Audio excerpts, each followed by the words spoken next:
안녕하세요. 브라이언입니다. 오늘은 우리가 하는 일의 PR에 대해 이야기하겠습니다. 우리가 돈을 벌어들이는 과정은 크게 4가지 경우 중 하나입니다.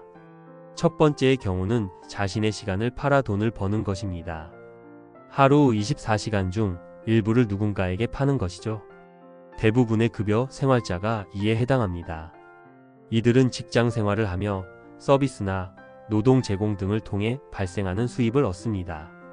1인 기업을 운영하거나 자영업자도 마찬가지입니다. 두 번째의 경우는 자신의 시간을 조금 비싸게 파는 사람들입니다. 소규모 사업자들이나 전문직 종사자, 연예인, 강연가, 교육자들이 이에 해당합니다. 이들은 첫 번째 경우의 사람들보다 적게는 2~3배, 많게는 수십 배 넘게 자신들의 시간을 팝니다. 세 번째의 경우는 타인의 시간을 파는 사람들입니다. 이들은 기업가라고 불립니다. 보통 전국 단위로 사업하면서 300여 명 이상의 직원이 있습니다. 자본과 기술을 보유하고 있으며 이를 운영하는 직원들의 효율을 통해 그들의 급여 이상의 수익 차익을 가져가는 사람들입니다. 마지막으로 이런 기업들을 만들거나 합치거나 재조정을 통해 이익을 얻는 투자자들이 있습니다. 이들은 기업 혹은 기업가들을 통해 신용 자산을 만들어내고 그 신용을 현금으로 확보하는 재주를 가진 사람들입니다. PER이 0인 사람. PER은 주식에서 흔히 사용하는 용어인데 Price to Earning Ratio, 주가 수익 비율을 뜻합니다. 현재의 주가가 이익의 몇 배인가를 나타내는 비율로서 주가를 주당 순이익으로 나눠서 구합니다. 가령 어떤 기업의 현재 주가가 1만 원이고 주당 순이익이 1,000원이라고 하면 PER은 10배이며 현재 주가는 회사가 1년에 버는 순이익의 10배 수준이라는 뜻입니다. 주식시장에서는 PER이 낮으면 이익 대비 주가가 저렴하다고 보며 PER이 높으면 주가가 너무 높거나 앞으로의 성장 기대가 크게 반영되었다고 봅니다. 똑같은 자동차 회사라도 각자 다른 PER을 가지고 있습니다. 현대자동차의 경우 2025년 11월 기준 6배의 PER을 가지고 있지만 테슬라는 약 195배의 PER입니다. 하지만 현대자동차의 경우 PER의 변화가 거의 없었다면 테슬라는 2020년 1000배가 넘던 PER이 매출이 증가하고 주당 순이익이 늘어나면서 줄어들고 있습니다. 향후 로보택시와 자율주행, 옵티머스와 배터리, AI 칩 개발 등의 사업 확장성으로 보자면 현대차와 단순 비교할 수는 없습니다. 내가 강연을 잘해서 연간 3억 원의 수입이 생기는 강연 회사를 만들었다면 이 회사는 PER이 없습니다. 왜냐하면 내가 강연을 하지 않으면 사업이 존속하지 못하기 때문입니다.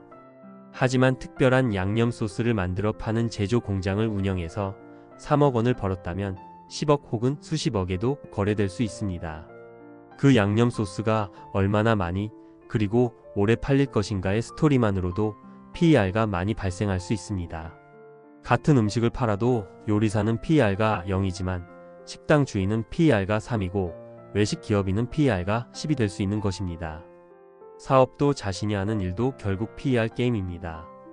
내가 하는 일의 PER이 얼마인지 알아보는 간단한 방법은 다음과 같습니다.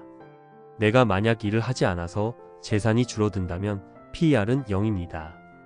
일을 하지 않아도 재산이 줄지 않는다면 PER이 3에서 5 정도 됩니다.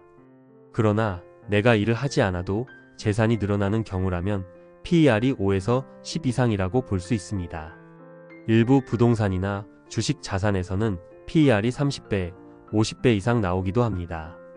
고소득 전문직에 종사하더라도 소비 수준이 현재 수입에 따라 결정되고 내가 당장 일을 하지 않으면 수입이 끊긴다면 PER이 없는 것입니다. 자산이 없는 사람은 처음에는 자기 노동력이 기반이 된 근로소득을 얻어야 하지만 점차 타인의 노동력이 기반이 된 사업소득을 얻기 위해 노력해야 합니다. 이후에는 금융소득을 함께 얻어야 합니다. 마지막으로 국가의 성장과 변화에 따른 구조적 소득까지도 얻을 수 있는 영역으로 들어가야 합니다. 이렇게 해야 비로소 한 가족 혹은 한 가문이 가난으로부터 영구히 벗어나게 됩니다. 우리는 성공한 사람들의 현재만 보고 그가 불과 수년 전에 혹은 수십 년 전부터 무엇을 해왔는지 미처 상상하지 못합니다. 그도 한때는 자신의 시간을 팔았고 더 비싸게 팔기 위해 미친 듯이 노력했고 거기에 안주하는 대신 창업에 도전한 사람입니다. 손과 발이 돈을 벌던 시절을 지나야 머리로 돈을 버는 시절을 만날 수 있습니다. 내가 일을 하지 않아도 낮과 밤에 돈이 일을 할 수 있게 시스템을 만들어 놓아야 PER가 올라갑니다. 저도 지금은 수입의 대부분을 근로소득에 의존하고 있습니다. 강연도 하고 전자책을 출간하고 있고 금융자산과 부동산이 있지만 당장 일을 그만두면 재산이 조금씩 줄어들기 때문에 저의 PER은 1이나 2에 지나지 않습니다. 내가 얼마나 지속해 성장 가능할 수 있느냐에 따라 노후의 삶이 달라집니다. 여러분의 PER은 얼마인가요?